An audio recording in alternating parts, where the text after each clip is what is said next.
Hello bachcho, let's see this question. A ball of mass m moving with velocity v naught experience head on elastic collision with one of the sphere of the stationary as a dumb ball as shown in figure. The mass of each sphere equal to m by 2 and the distance between them is I.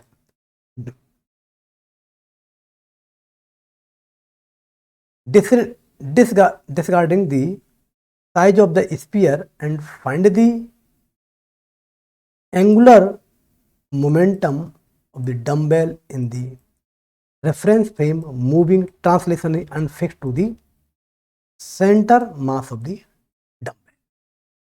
तो बच्चों इस question में क्या दिया गया कि एक हमारा मास है, उसकी वेलोसिटी v नॉट है, बॉल है, और दो बॉल डम्बेल, दो स्पीयर है, मतलब एक रॉड से, मासलेस रॉड से बिधे हुए, उसका मास m/2 गिवन है.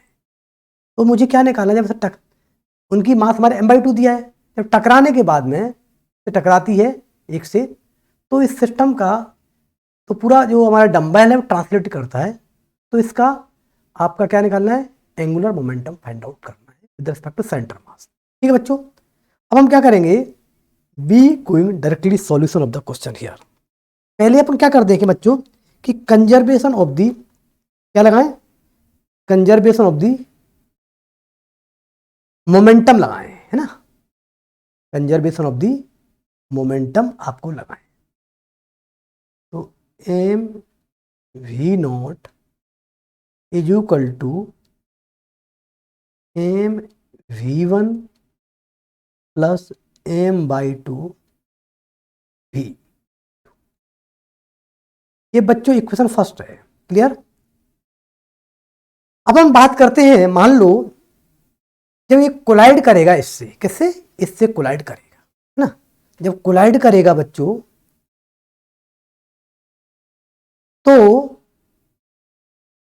हम क्या निकालेंगे, इसमें इलास्टिक कोलिजन की कंडीशन होती है न्यूटन एक्सपेरिमेंटल लॉ.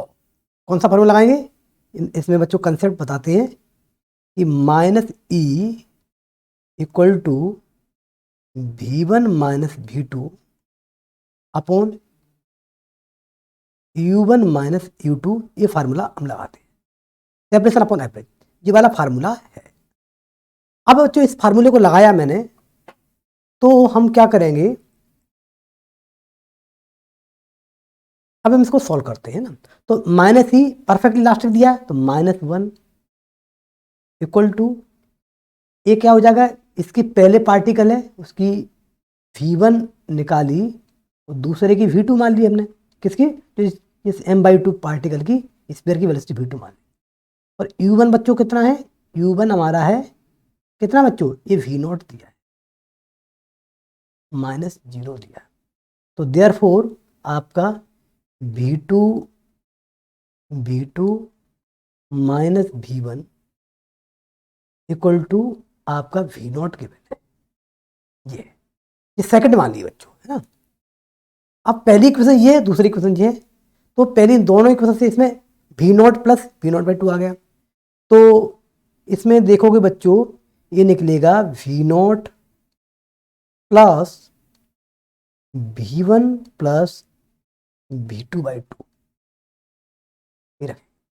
v2 क्या रखेंगे बच्चों, v2.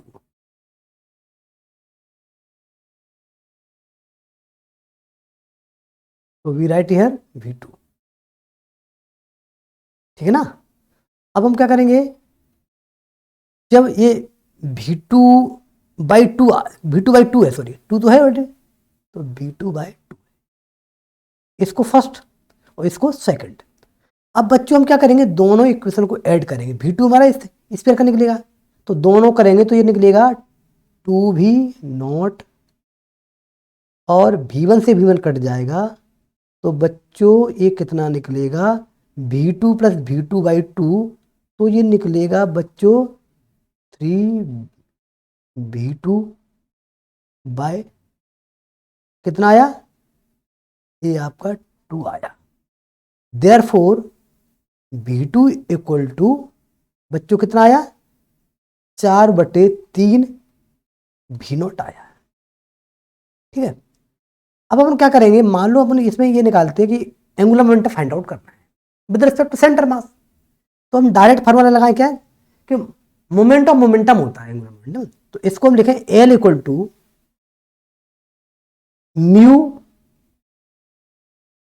म्यू और V1 इसका अपन इसको मान लो अपन थोड़े टाइम के लिए V2 मान लिया ना, V2 V1, अगर ये फार्मूला लगाएं V1 माइनस V1 वेक्टर, मतलब V1 तो अपने ये मान लिया, इसको V1 डैश मान लेना, V1 डैश और माइनस हमारा V2 डैश, ऐसा मानना है। और V2 डैश क्या है, ये वाला, इसकी V2 मान है, इसकी V1, तो बच्चों और इनटू डिस्टेंस हमारा कितना है, इनके बीच का L, डिस्टेंस L है, एंगुलर वेलोसिटी निकालते हैं, रिलेटिव वेलोसिटी अपन डिस्टेंस निकालते हैं, रिलेटिव वेलोसिटी अपन L निकालते हैं, तो ये हमारा एंगुलर मोमेंटम फाइंड आउट हो जाएगा बच्चों ना। तो हम क्या करेंगे बच्चों, यहाँ पर ये आ गया।